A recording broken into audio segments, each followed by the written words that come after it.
President Joe Biden will begin his Middle East trip with a tour of the Palmachim Air Force Base, home to Israeli air defense systems.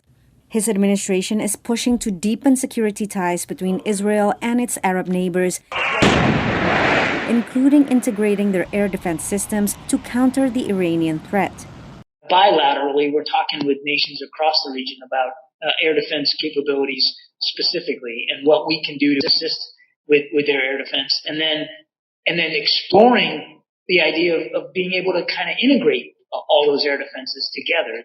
A task made more challenging as the Israelis are now under a caretaker government. From Tel Aviv, Biden will fly directly to Jeddah, a first for an American president. It's another sign from the Saudis, who have withheld recognition of Israel over its Palestinian occupation. But we also know that the Saudis have made concessions and have even dealt with the Israelis behind closed doors and not publicly. So if going public with this is, the message that the Biden administration would like to send, that this is not possible, that progress is being made, yes, but let's not take it too far into saying that this is the first step towards normalization.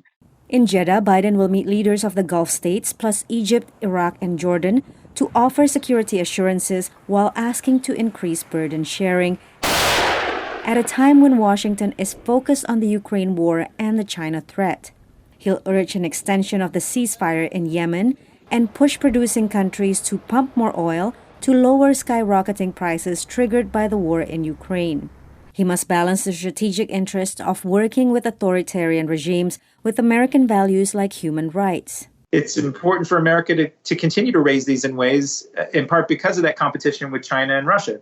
Certainly Putin or Xi are not raising the cases of women's rights activists in Saudi Arabia. It's not a priority for them. And I do think, since America still is the preferred security partner, we have some leverage that we could use to have a constructive conversation. Still, activists have criticized Biden's plans to meet King Salman and Crown Prince Mohammed bin Salman and repairing ties with Saudi Arabia, a country he once called a pariah, including the fiancé of Jamal Khashoggi, the Saudi journalist murdered with the prince's approval. When Biden meets Palestinian President Mahmoud Abbas in the West Bank to reaffirm support for the two-state solution, observers will also watch how he handles the case of Palestinian-American journalist Shereen Akleh, who, according to U.S. experts, likely died by an Israeli bullet. Patsy, Widakuswara, VOA News at the White House.